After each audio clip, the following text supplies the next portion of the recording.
نقطه تعمیر نقلیات تیمور یکی از اولین مرکزهای خدمت رسانی در شهر خوجند می باشد. این کارگاه فعالیتش را سال 2005 آغاز کرد. در حال حاضر 20 نفر استاهای با تجربه به میزاجان خدمت می رسانند. در نقطه تعمیر نقلیات تیمور 20 نمود خدمت رسانی بر راه مانده شده است. سردار این نقطه تعمیر نقلیات در صحبت گفت که مرکز از عوض روغن سر کرده تا تعمیر محرک و قسمهای احتیاطی و قسمهای گشت نقلیات‌های گوناگون تمغه را با صفت بلند به سامان می‌رساند.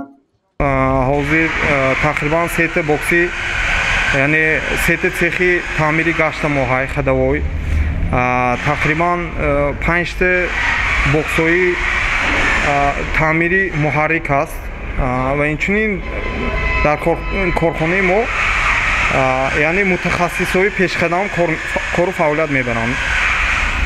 کار استاهای نقطه تعمیر نقلیات تیمور به آن روانه شده است که کل قسم‌های تعمیرباب نقلیات را محض در همین نقطه به سامان رسانند و از همین جا نقلیات کارشایم و به طلبات تکنیکی به خطر جوابگو شده برای بهبودی صفت کار رهبریت و کارمندان نقطه تعمیر نقلیات تیمور با برندهای مشهور جهانی همکاری دارند. آنها به آن باورند که در صورت تعمیر با صفت و درست تعداد صدمه‌های نقلیاتی نیز رو به کمشوی می آورد. در گرمای تابستان نگاه و بین نقلیات زحمت دوچند را طلب می کند، می گوید استای محرک عبدالحلیم منصورов. میزای جایی که می بیان مثل محرک به موتور به وایران شده می بیان همه های حرکت کرده کارشانه بود میکنیم. حاضر مثل هوا گرم بودن به بسیاری وقت تمپراتوری آب ماشین برآمده میبیاد بلند شده رکلاتکای گلافکی سوخته میبیاد. اصلا حاضر به همین مراجعتی من برای شوفرها همین که آب روغنش به نیاکده گردن ماشینه اصلا حاضر برای آبش به آنتیفریزش به تمپراتوری آب نگاه کرده گردن وکیلات را وقتش به کار می‌کند کار نمی‌کند و اهمیتی هم بخاطر ماشین شناسی نظم می‌گردد.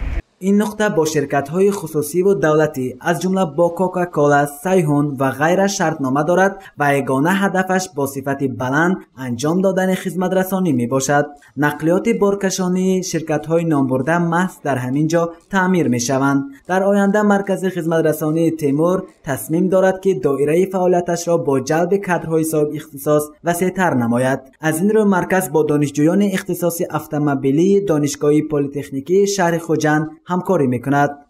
برای کوشش کرده کارکی تامین کردن به مؤسسه های دولتی به مانندی من انستیتوت تعلیمی کدی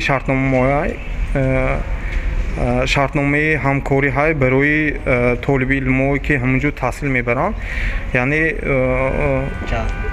جلب کردن همین کار کردی و اینچنین واها موافق شرطنامه و تجربه آموزی همین مو میگذارند. انستیتوت پلی‌تکنیکی و کالجی که همون سلیسر شده وای میکنه عمدتا همینجا تجربه آموزی میکنه. حاضر همین انستیتوت ما دوتا متخصص دار البته متخصصا کم خیلی ما دعوت میکنیم که همین بیان متخصص شونده همینجا تجربه آموزی کرده خیلی آینده ما که همکاری کنم.